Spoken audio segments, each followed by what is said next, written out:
The Chronicles of Prydain by Lloyd Alexander. Book 1, The Book of Three.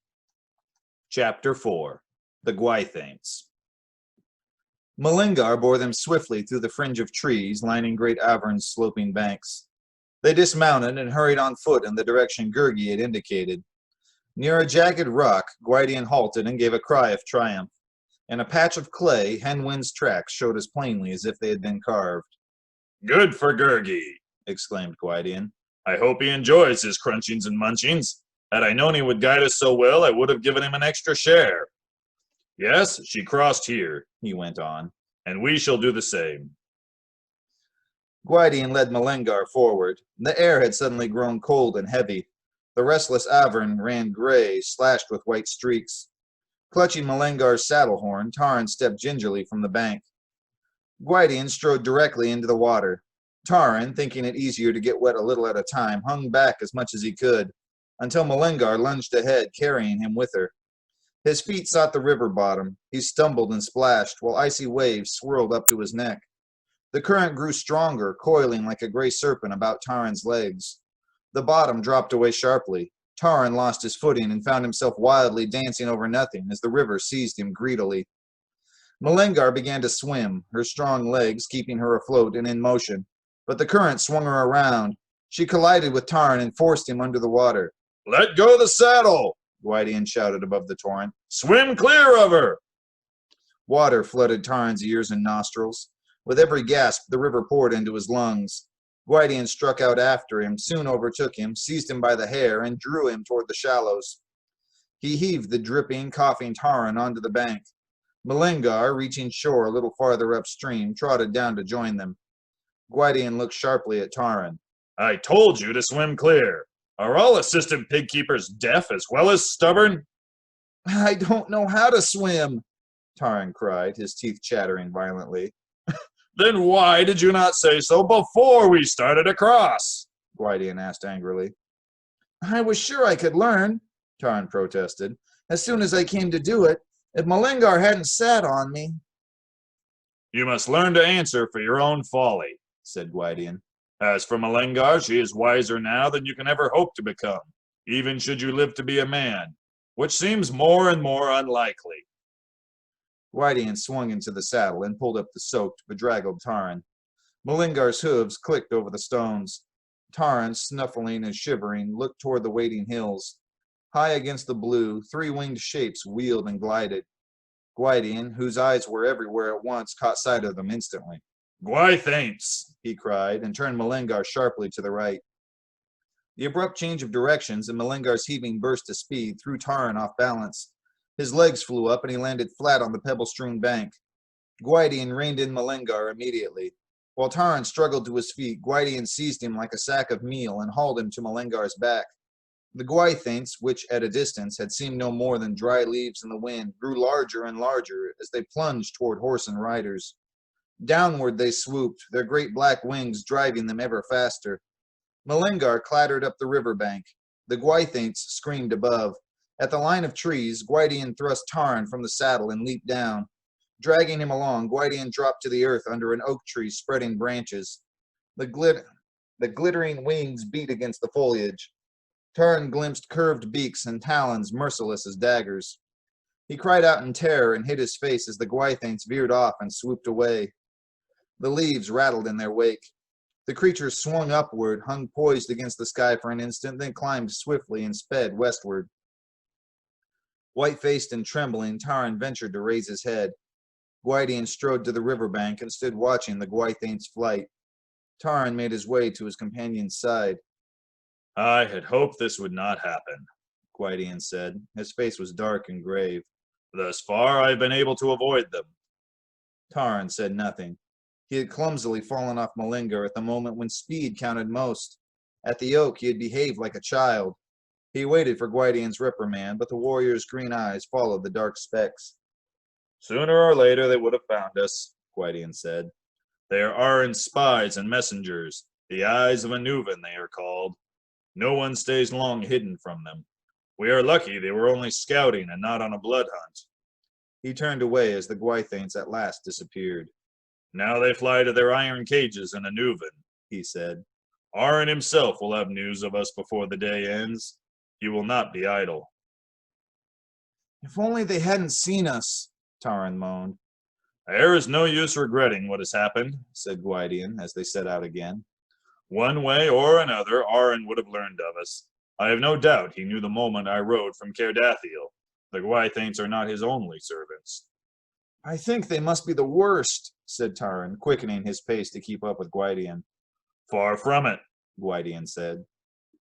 The errand of the Gwythaints is less to kill than to bring information. For generations they have been trained in this. Arin understands their language, and they are in his power from the moment they leave the egg. Nevertheless, they are creatures of flesh and blood, and a sword can answer them.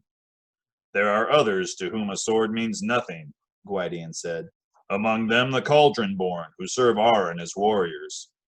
Are they not men? Taran asked. They were once, replied Gwydion. They are the dead whose bodies Arin steals from their resting places in the long barrows. It is said he steeps them in a cauldron to give them life again, if it can be called life. Like death, they are forever silent, and their only thought is to bring others to the same bondage. Arin keeps them as his guards in Anuvan, for their power wanes the longer and farther they be from their master. Yet from time to time, Arin sends certain of them outside Anuvan to perform his most ruthless tasks. These Cauldron-Born are utterly without mercy or pity, Gwydion continued, for Arin has worked still greater evil upon them. He has destroyed their remembrance of themselves as living men. They have no memory of tears or laughter, of sorrow or loving kindness. Among all Arin's deeds, this is one of the cruelest. After much searching, Gwydion discovered Hen Wen's tracks once more. They led over a barren field, then to a shallow ravine. Here they stop, he said, frowning. Even on stony ground there should be some trace, but I can see nothing. Slowly and painstakingly, he quartered the land on either side of the ravine. The weary and discouraged Taran could barely force himself to put one foot in front of the other, and was glad the dusk obliged Gwydion to halt. Gwydion tethered Malengar in a thicket. Taran sank to the ground and rested his head in his hands. She has disappeared too completely, said Gwydion, bringing provisions from the saddlebag. Many things could have happened. Time is too short to ponder each one. What can we do then? Taran asked fearfully. Is there no way to find her? The surest search is not always the shortest, said Gwydion, and we may need the help of other hands before it is done. There is an ancient dweller in the foothills of Eagle Mountains. His name is Medwin, and it is said he understands the hearts and ways of every creature in Prydain. He, if anyone, should know where Hen Wen may be hiding. If we could find him, Taran began. You are right in saying if, Gwydion answered. I have never seen him. Others have sought him and failed. We should have only faint hope, but that is better than none at all. A wind had risen, whispering among the black clusters of trees. From a distance came the lonely baying of hounds.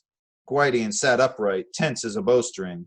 Is it the Horned King? Cried Taran. Has he followed us this closely? Gwydion shook his head. No hounds bell like those, save the pack of Gwyn the hunter. And so, he mused, Gwyn too rides abroad. Another of Arin's servants? Asked Taran, his voice betraying his anxiety. Gwyn owes allegiance to a lord unknown, even to me, Gwydion answered, and one perhaps greater than Arin. Gwyn the hunter rides alone with his dogs, and where he rides, slaughter follows. He has foreknowledge of death and battle, and watches from afar, marking the fall of warriors. Above the cry of the pack rose the long, clear notes of a hunting horn. Flung across the sky, the sound pierced Taran's breast like a cold blade of terror. Yet unlike the music itself, the echoes from the hills sang less of fear than of grief. Fading, they sighed that sunlight and birds, bright mornings, warm fires, food and drink, friendship, and all good things had been lost beyond recovery. Gwydion laid a firm hand on Taran's brow. Gwyn's music is a warning, Gwydion said. Take it as a warning, for whatever profit that knowledge may be. But do not listen overmuch to the echoes. Others have done so, and have wandered hopeless ever since. A whinny from Malingar broke Tarn's sleep. As Gwydion rose and went to her, Tarn glimpsed a shadow dart behind a bush. He sat up quickly. Gwydion's back was turned. In the bright moonlight, the shadow moved again. Choking back his fear, Tarn leaped to his feet and plunged into the undergrowth. Thorns tore at him. He landed on something that grappled frantically. He lashed out, seized what felt like someone's head, and an unmistakable odor of wet wolfhound assailed his nose. "Gurgi!" Tarn cried furiously. "You sneaking—" The creature curled into an awkward ball as Tarn began shaking him. Enough, enough! Gwydion called. Do not frighten the wits out of the poor thing. "Save your own life next time," Tarn retorted angrily to Gwydion, while Gurgi began howling at the top of his voice. "I should have known a great war leader needs no help from an assistant pig keeper."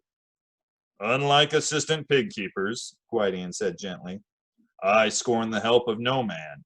And you should know better than to jump into thorn bushes without first making sure what you will find. Save your anger for a better purpose. He hesitated and looked carefully at Tarn. Why, I believe you did think my life was in danger. "If I had known it was only that stupid, silly Gurgi." The fact is, you did not, Gwydion said, so I shall take the intention for the deed. You may be many other things, Tarn of Caer Dallben, but I see you are no coward. I offer you my thanks, he added, bowing deeply. "And what of poor Gurgi?" howled the creature. "No thanks for him. Oh, no, only smackings by great lords. Not even a small munchin for helping find a piggy." "We didn't find any piggy," Tarn replied angrily. "And if you ask me, you know too much about the Horned King. I wouldn't be surprised if you'd gone and told him—" No! The Lord of the Great Horns pursues wise, miserable Gurgi with leaping and galloping. And Gurgi fears terrible smackings and whackings. He follows kindly and mighty protectors. Faithful Gurgi will not leave them, never." And what of the Horned King? Gwydion asked quickly. "Oh, very angry," whined Gurgi. "Wicked lords ride with mumblings and grumblings because they cannot find a piggy."